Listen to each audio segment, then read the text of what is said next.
Hey, welcome back to Agni. Today is the first edition of Agni's builds. And this very first edition will actually be showcasing one of my favorite Psyker builds. I'm very proud of it.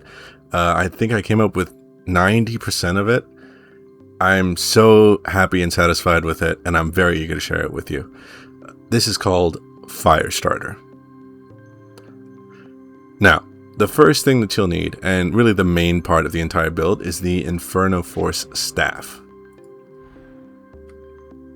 You can see mine here, the perks and blessings. The perks we want to use is the 10% range critical hit damage, and to increase the critical strike chance by 5%. For the blessings, we're going with Blaze Away and Warp Nexus.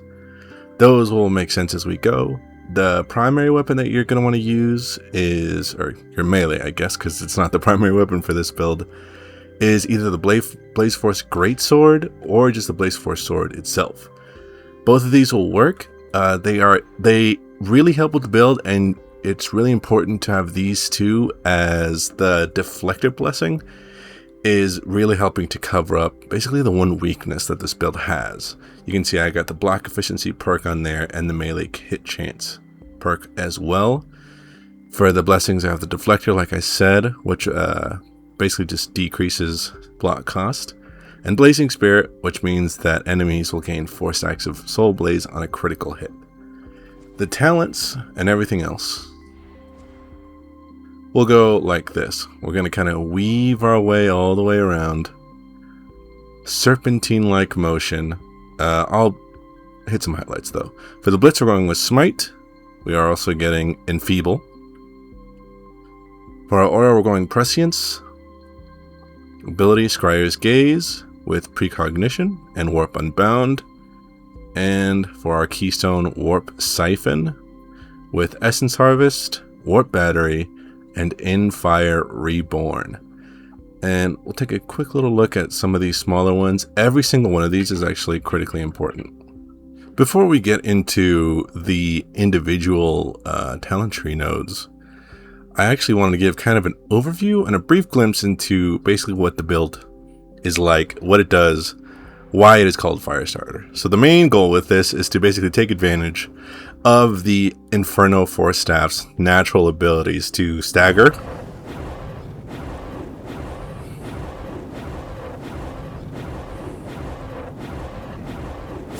you can see basically anyone that I'm hitting, I'm forcing back, briefly stunning, outside of the mutant, of course.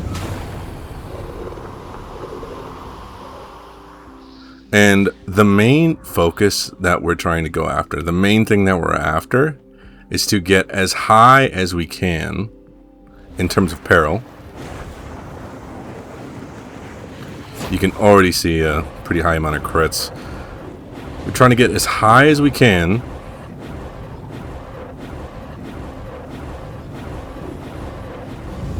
And then once we're right at the edge, hit Scryer's Gaze. Our damage is increasing, and we're going to try to ride it out for a bit. And then once we're here, we're going to try to take advantage of this time and just basically spam out attacks. Then we're going to catch ourselves right when that extra timer ends, right when that extra grace period from Scryer's Gaze ends.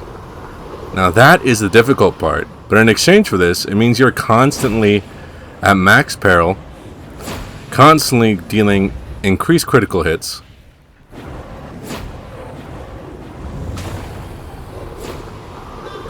and increased damage throughout the build. You can see there's just critical hits on top of critical hits on top of critical hits. But that catching yourself part is where the real difficulty of this build lies. And, in my opinion, the real fun. Thankfully, because of the fact that we are using the Inferno Force Staff, we are getting a ton of Warp Siphons.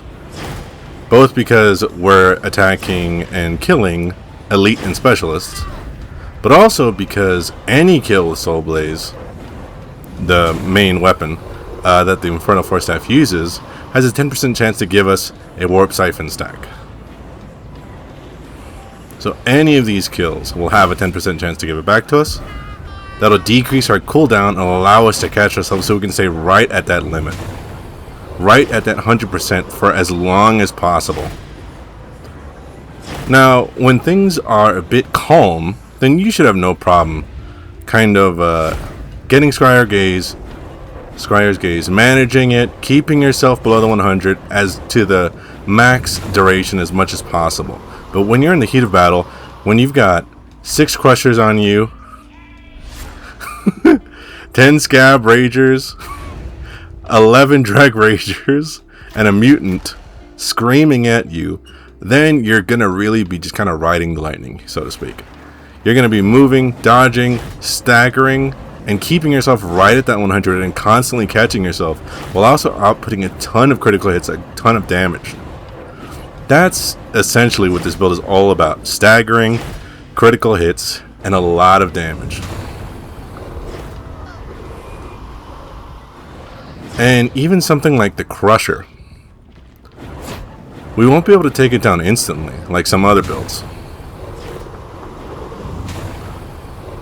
But what we can do is put out heavy damage not only onto it, but also everything behind it. Constantly stacking our Soul Blaze. Constantly giving ourselves buffs, extra damage, and bringing him down slowly but surely. Staggering him as we go, dodging his attacks, and dealing with all of his buddies behind him. This is a real horde killer. It's a real boss melter. It's kind of an all-in-one build, but there is one weakness. The one weakness would be this dude and this dude. Let me calm myself down here. Whew, the voices, sorry. This guy, this guy, this guy. Not so much you. Not so much you either. Kind of you. And that's because we don't really have a strong ranged option. Like I mentioned before, the blitz for this is actually Smite, which is another key part of it. Because despite our efforts to stagger, crit, give ourselves space, keep our distance, we're going to get overwhelmed eventually. It's just the nature of the game. The AI director will not let you have a free ride. So during those times, then you can also use our Scryer's Gaze to buff up our Smite. And we can keep that Smite going for the entire grace period that we're given from Scryer's Gaze. And then, because of the way Smite is actually built, we don't have to worry about overcharging, because it will naturally stop the second that we run out, or the second that we would overcharge. It's a kind of get out of jail free card, and also a very powerful ability, despite the fact that, unfortunately, it can't crit. But that ability for us to just kind of keep it going is indispensable. It can help great if our team is overwhelmed, if we're overwhelmed, if we need to just back up, we can just kind of hold this here. And especially if you're going after, elites or specialists, then that will actually trigger our Warp Siphon, and then maybe you could just hold it. You can hold it for basically as long as you can keep up this game of constantly catching yourself at that 100. And like I mentioned before, the one weakness, sorry, I got a little sidetracked, is basically anything with guns. Anything with long range guns. These guys here. And that's where our Blaze Force Greatsword, or Blaze Force Sword, comes in handy with the deflector. This will allow us to kind of catch any bullets, and because of that decreased block speed and ability to block range attacks, we'll be able to either get ourselves into cover, close that distance, and take them out. And you see, even with the way that this build is, taking these dudes out is not a problem, despite this not even being the main part of the build. And of course, if you're ever in a situation where you have your melee weapon out and are striking a lot, you can always use that as a stagger, get your way in, and take them out. So every part of this build is very critical. Now let's go over the individual talent tree notes. Like I said, each of these is important and a big part of it. There's not really a single talent node that is wasted. So first up we have Soul Stealer, so replenish 7.5% toughness on warp attack kill. That's something we're doing constantly. Metal, critical hits replenish 10% toughness over 4 seconds. Critical hits also grant plus 5% movement speed for 4 seconds, stacking 3 times. So it means we're moving faster and faster, which is very key when we're shucking and jiving, dodging and weaving our way through a horde of specialists and elites. Next we have Perfect Timing, which is plus 3% damage for 10 seconds on a critical attack and attacks 5 times. So that means as we're constantly critting, we're getting more and more powerful as we go. Up to 15% extra damage, which is quite a lot when we're dealing so many damage procs with our Soul Blaze. Of course, we got it, the toughness boost. We have our Smite. We jump down to Soul Drinker. Killing an enemy with Soul Blaze will restore 15% toughness over 5 seconds and grants 5% critical hit chance for the duration. This is again another thing of just the endless loop that we find ourselves in of critting, gaining toughness, and dealing extra damage. And this just gives us even more crits. Empiric Shock, 6% warp damage taken by victims of your Force Staff's primary attack, which is what we're doing constantly because it's our main stagger ability. It stacks 5 times and lasts 10 seconds, so that's 30% increased warp damage. Of course, the Bottleneck, 5% critical hit chance, which we would have taken anyway.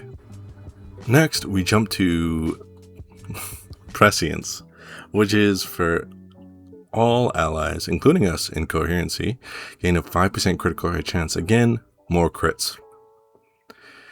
Empathic Evasion, a critical hit makes you count as dodging against ranged attacks for 1 second. This is again to cover up that one weakness that this kind of build has of not being able to deal with ranged quite as well. Psykinetics Aura, 50% cooldown regeneration for 5 seconds when you or an ally in Coherency kills an elite or specialist enemy.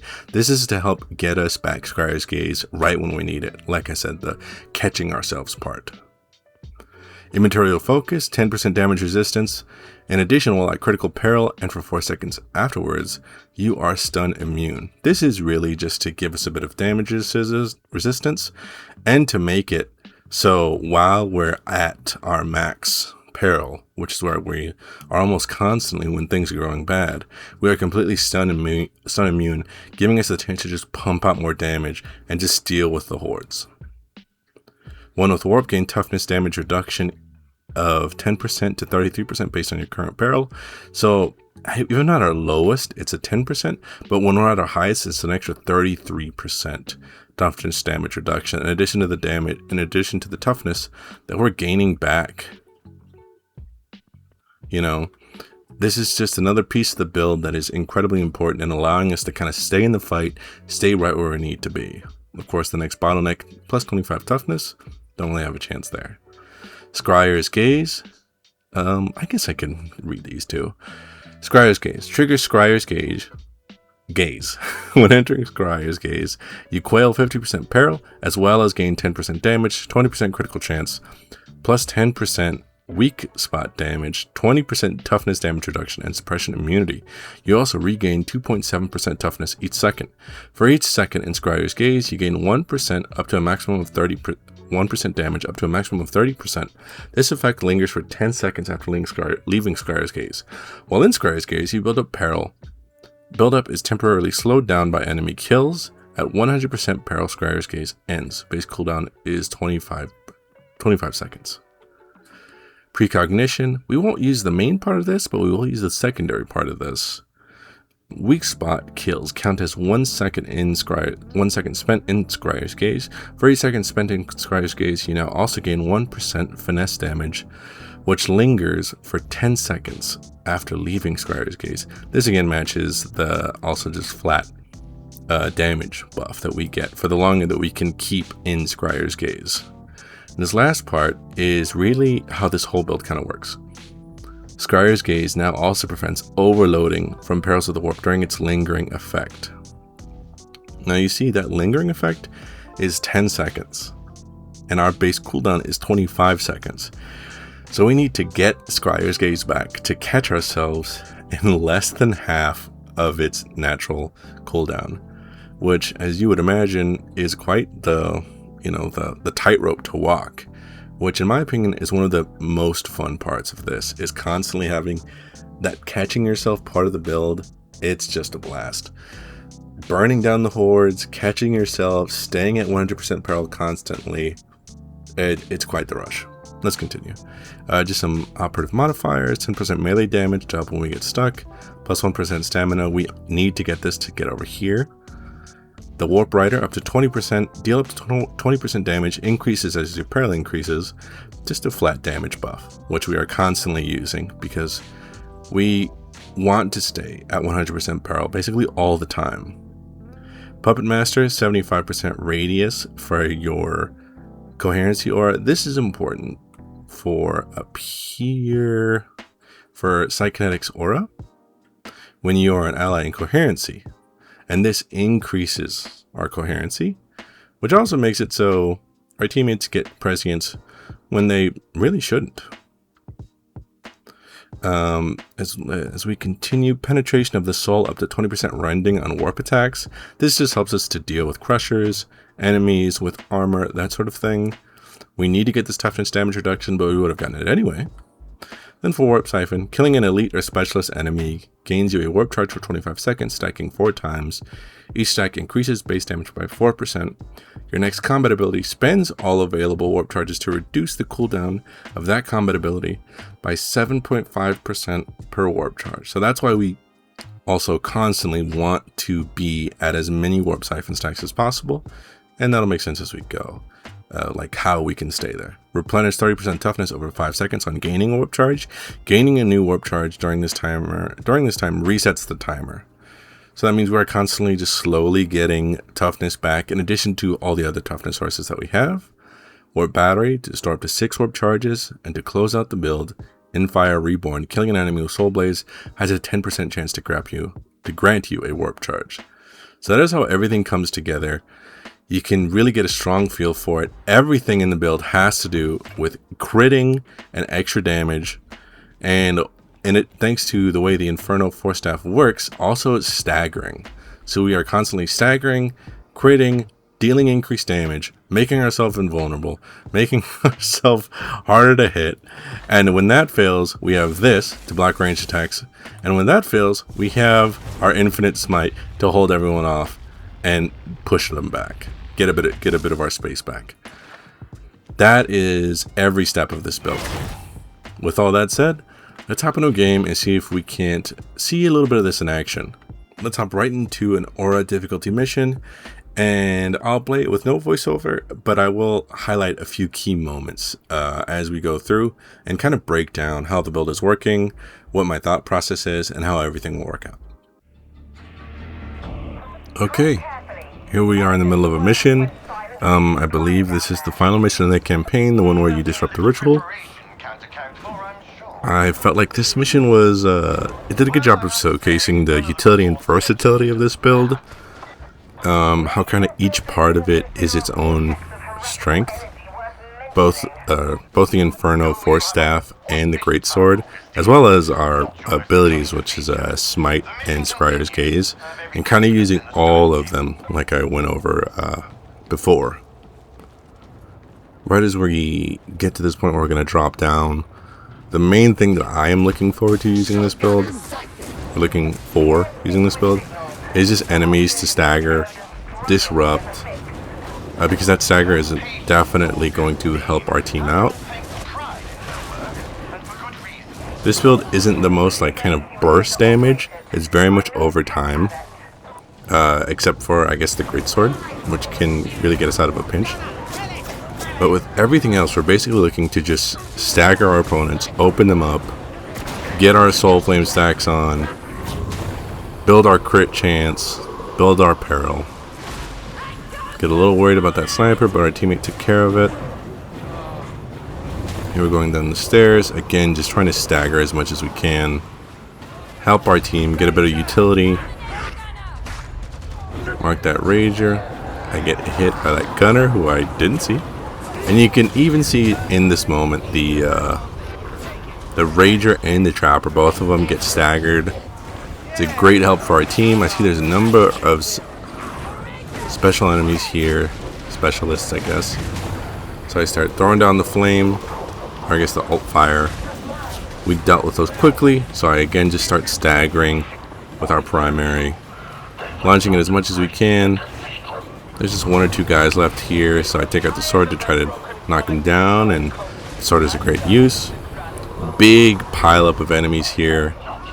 Almost lose it, but of course, we're catching ourselves. Able to run in here, again, more staggers, more crits. Trying to build up our peril as we go, kind of maintain it when we're in these situations. While also keeping an eye on where we are in our Scryer's Gaze loop. Where we need to activate it, is it already activated, or we're currently in the grace period. From here, I think we can skip ahead just a little bit. I think there's a... or I'll wait for this here. This is a neat little trick that you can do with the Inferno Force Staff and the Stagger. It actually will knock back the Pox Bursters. Very, very useful. Okay, let's jump ahead just a little bit into the mission and go to another part that I feel does a good job highlighting the versatility. Here we're a bit further into the mission. We're about to go down into this kind of sewer-like portion. It's a pretty good example of the amount of stagger potential that the build has and the amount of room it can give you, while also being a great utility. You can see right here we're about to get some enemies bursting out. Dangerous Ragers, especially for someone like us as a Psyker. We don't have a ton of tools to kind of get them off us easily outside of our main abilities, so using our weapon, our staff, to kind of get them off of us, we're able to do that again, save our teammate, push that dog away. This is great stuff to be able to do and just get everybody off of our team and ourselves. These teammates are a little close, things are getting a little hectic. Maybe not the best call to use the sword here, but, you know, we live and we learn. It is very cool how powerful this greatsword is with the build that we have, where all the crits are much more frequent and powerful. We continue up these stairs. Hear the Trapper coming. Stagger it for a longer time with our smite. Hold it in place, and our Psyker teammate is able to fry him. Very good. Here is a very tough spot we could have found ourselves in. A squad of Ragers and most of a horde here. Thankfully, with our staff, we're able to stagger them, hold them back, almost lose ourselves there, but catch ourselves with Scryer's Gaze, give ourselves that bit of distance so we can back up, get back to our team. Once they're in this choke point, we'll lay down with the alt fire. And since our teammates are here, they can also help us out, melting all these dudes down and keeping ourselves safe. A great example of how this can work. And again, this dog finds us in a spot where we might have gotten snapped, but with our smite we're able to stagger it, keep it in place, and deal with it. From here we're going to jump ahead, I think one more time. We're going to jump past this kind of like mini boss arena and go to something just a bit ahead. Here we are about to arrive just a bit ahead of where we were, about to cross onto this bridge section. There's a number of enemies here, but thanks to our abilities and our teammates' abilities, we're able to deal with them pretty easily. Got some bulwarks here straight away. Thanks to all of our abilities, we're able to stagger them, deal with them very quickly, get some soul fire out. We're gonna have a mutant run right at us. Teammates are gonna help us there, but things are gonna pick up very quickly. The mutant Trapper. Again, we can help out with our staggers. It's a big part of the build, is that stagger, that crit, that fire. That's why it's called Firestarter. We are just pouring out flame. We have this horde coming and a plague ogre immediately dumping out a big alt fire right into the horde, melt the whole horde away, get a ton of fire. You see our Psyker teammate also dumping fire into this plague ogre. We had a little group here, take out our greatsword, swipe them all down, try to get some melee damage in on the plague ogre. But we're not a burst build. We're not a burst damage build. So we swap back to our fire. Almost get caught there, but we actually save ourselves with our primary fire, our stagger. Continue up to the bridge. And here we almost get caught a few times and have to kind of catch ourselves. This is definitely one of the more useful parts of the build is this stagger. And the way that we can use it to kind of get ourselves out of situations. See a sniper, so we're trying to dodge and weave. Also dodge this, well, the mauler. Again, we had a whole group. Try to stagger them as they come up. Our teammates make it very quick and easy. Very, very useful. We're very much kind of feeding off of each other with our ability to stagger them and their ability to just put the hurt on them.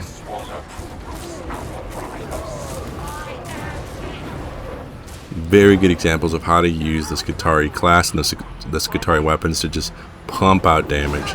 And you see right away, I see these, I think these are specialists, might be elites, and just start pumping out the alt fire. Spread that out as much as we can, get those staggers out there, try to help out, but it's just too far out of range for me to reach that bomber. Another demon host here, but we're going to keep our distance, so we have no need to face it. Pick up a couple stashes, a couple crafting materials, kind of catch ourselves out of position here. Trying to rely on our crits to kind of take down this mauler. It ends up working out. Be mindful of the dog, keep our distance, reclaim our space because we definitely need that space. You know, we can kind of manage when we get crowded, but we definitely want to keep our position. We want to keep that little bit of distance, have the staggers kind of do most of the work for us, that primary fire do most of the work, and leave the option for that alt fire, for that fire spray. Now this is going to be one of the craziest things that I've ever experienced in Darktide. That this just so happened. You see all of us, we're geared up, toughness is maxed, health is maxed. We get right into the cutscene, right at the end of it.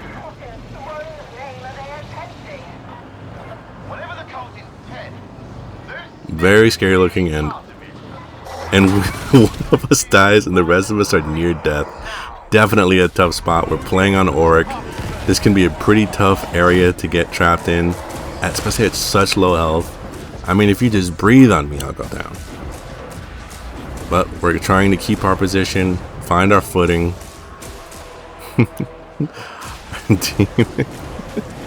Teammate leaves a comment there. And you see what we're doing with this build. We're immediately trying to get those staggers out, get that AoE damage out there, help our team burst these hordes down. We're getting a little tight. We'll take out the smite, stagger everything in place, and this smite is usually enough to kind of take down some of these smaller hordes that are just mainly just these little infected ones. Our teammate is back. He can be rescued, so we follow a teammate over here in case there's enemies here. Seeing that there's no one here, we instead just begin to start ending the ritual, taking out the ritual casters. Or I guess the shield casters. Check over here, there's nothing. We go back to this direction to try to finish up this outer wall.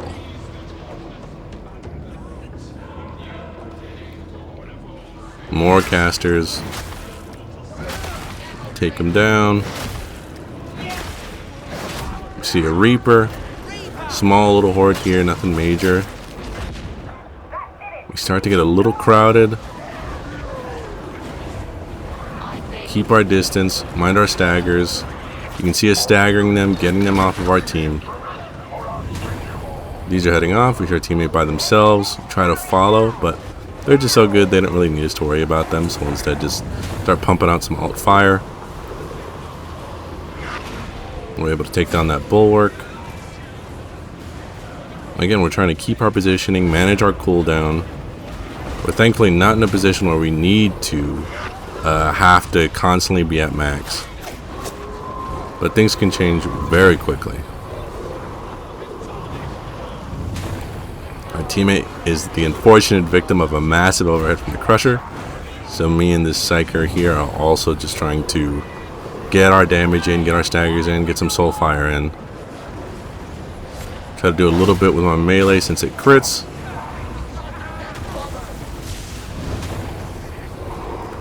The mutant kind of catches us at an awkward time, but we continue. We see these shotgunners. Again, we're super low health.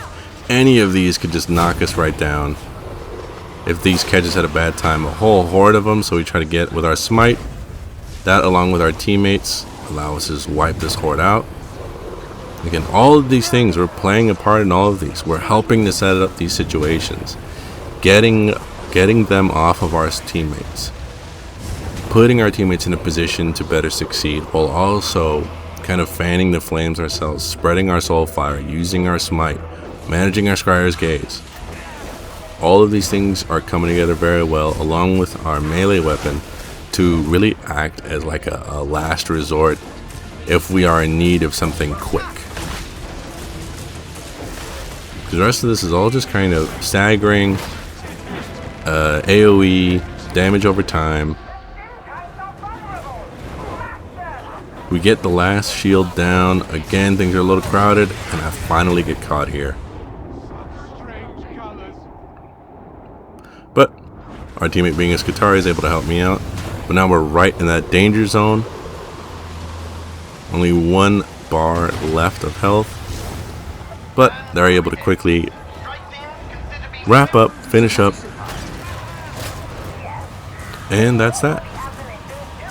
Mission's over. Successful. Reaper shows up, but what can he do? And that's that. That is a kind of nice little showcase of this mission that showcases the build. Of course, GG's to these players, these randos as it were. It was great playing with you. I hope you felt I contributed. I certainly feel like this was a pretty good match. That mission that showcased the build very well in every part of it. Now let's get into a kind of conclusion and final discussion. Well, that's that. I hope you enjoyed that little bit of gameplay and a little bit of voiceover to kind of act as a guide, kind of breaking down everything as we went. This was my first time doing this kind of build video. I did like it very much. It was cool to kind of go into my own thought process behind things and kind of how things work, especially something like a build that I mostly came up with by myself, you know. I hope you enjoyed it. I hope you liked the build. I hope you can play some games with it and enjoy it. Hope it works out well for you. This is definitely one of the builds that I'm really most proud of, just with the way it all works well together. I mean, as you saw, like multiple times, right when I needed it, the greatsword would crit because of the rest of our build. We could rely on our smite when we were stuck, or when our teammates were getting overwhelmed, and of course just the endless staggers. So many staggers, endless amounts of staggers. Whenever I finish a full mission with any of these, my stagger count is just unbelievable. I'm very happy with this build. I hope you've enjoyed this video. I hope you enjoyed the build. Let me know if you did. Like the video if you liked it. Subscribe if you want to stick around for more Darktide, more Warhammer, more builds, more player guides, everything like that. Thanks for being here. I've been Agni. This is Warhammer Darktide. Don't suffer in silence. Seek help if you need help. There's nothing wrong with asking for help. You matter. You're important. You're special. I'm really stumbling over my words here. I'm pretty tired, but just wanted to get this out. Remember, even in the grim darkness of the 41st millennium, you still matter. Thanks for being here.